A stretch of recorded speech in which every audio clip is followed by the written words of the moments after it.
আগামী ৪১ ঘন্টার মধ্যে এই যে দুইজনকে এখনো ধরা হয় নাই, তারা বৈষম্য বিরোধী ছাত্র আন্দোলনের কমিটিতে পাওয়া গিয়েছে। যদি না পাওয়া যায় তাহলে আমরা পরবর্তীতে আলাপ আলোচনার মাধ্যমে প্রয়োজন বোধে আরো কঠোর কর্মসূচি দিব ইনশাআল্লাহ।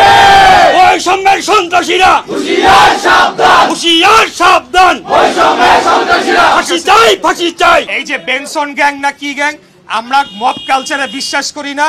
বাংলাদেশ জাতীয়তাবাদী দল এবং বাংলাদেশ জাতীয়তাবাদী ছাত্র দল আমরা গণতান্ত্রিক রাজনৈতিক পন্থায় বিশ্বাস করি, আমরা আইনের শাসনে বিশ্বাস করি।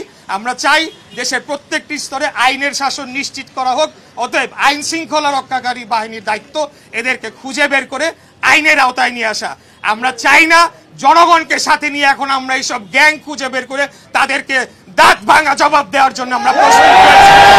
এবং তাদেরকে যারা রক্ষা করার চেষ্টা করবে, আইন শৃঙ্খলা রক্ষাকারী বাহিনীকে যারা বাধাগ্রস্ত করার চেষ্টা করবে, তাদেরকে বলবো অন্তর্বর্তীকালীন সরকারের সময়ের জন্য এসেছে, বিশেষ দায়িত্ব নিয়ে এসেছে বাংলাদেশে একটি সুষ্ঠু, সঠিক, অবাধ, নিরপেক্ষ, গ্রহণযোগ্য নির্বাচনের মাধ্যমে জনগণের সরকারের কাছে ক্ষমতা হস্তান্তর করে দেওয়ার জন্য। অতএব আপনারা যদি এখন কেউ আপনাদের মধ্য থেকে ক্ষমতার অপব্যবহার করে, সমস্ত সরকারকে এবং সমস্ত ছাত্র নেতৃবৃন্দকে দায়ভার নিতে হবে, তাদেরকে আইনের আওতায় তুলে দিতে হবে, না হলে বাংলাদেশের জনগণ আপনাদেরকে এর জন্য দায়ী করবে। আমরা আলটিমেটাম দিতে চাই না, কিন্তু আমরা আলটিমেটাম দিচ্ছি। আগামী ৪১ ঘন্টার মধ্যে এই যে দুইজনকে এখনো ধরা হয় নাই, তারা বৈষম্য বিরোধী ছাত্র আন্দোলনের কমিটিতে পাওয়া গিয়েছে। যদি না পাওয়া যায় তাহলে আমরা পরবর্তীতে আলাপ আলোচনার মাধ্যমে প্রয়োজন বোধে আরো কঠোর কর্মসূচি দিব ইনশাআল্লাহ। বৈষম্যের সন্ত্রাসীরা হুঁশিয়ার সাবধান, হুঁশিয়ার সাবধান, বৈষম্যের সন্ত্রাসীরা ফাঁসি চাই, ফাঁসি চাই। প্রাণ সসের মাখামাখি টেস্ট নুডলস কে করে তোলে আরো ইয়ামি, আরো জোস। প্রাণ সসের সন্ত্রাসীদের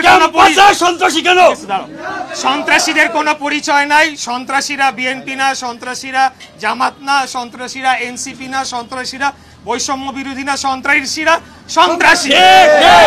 কিন্তু কেউ যদি তাদেরকে রক্ষা করার চেষ্টা করে তাহলে কিন্তু তারা বোকার স্বর্গে বাস করছে। আমরা কিন্তু আজকে এমনি আমরা চলে উড়ে এসে জুড়ে বসি নাই। আমাদের দীর্ঘ আন্দোলন সংগ্রামের লড়াই করার ইতিহাস রয়েছে এবং আমাদের ভাইদের প্রতি যদি আরেকটা আঘাত আসে তাহলে আমরা যথাযথ জবাব দেওয়ার জন্য আমরা ঢাকাবাসী প্রস্তুত রয়েছি ইনশাআল্লাহ। আমি আর বক্তব্য দীর্ঘায়িত করব না। আমার প্রিয় এখানে ছাত্র ভাইরা রয়েছে, আমি সবাইকে বলবো আপনারা নিরাপদ বোধ করেন, আপনারা ক্লাসে ফিরে যান এবং আপনারা যে কোনো ধরনের সন্ত্রাসী তৎপরতাকে আপনারা আইন শৃঙ্খলা বাহিনীর কাছে আপনারা সেটাকে রিপোর্ট করেন, তাদের হাতে তুলে দেন। এটাই হবে গিয়া আমার আপনাদের প্রতি পরামর্শ।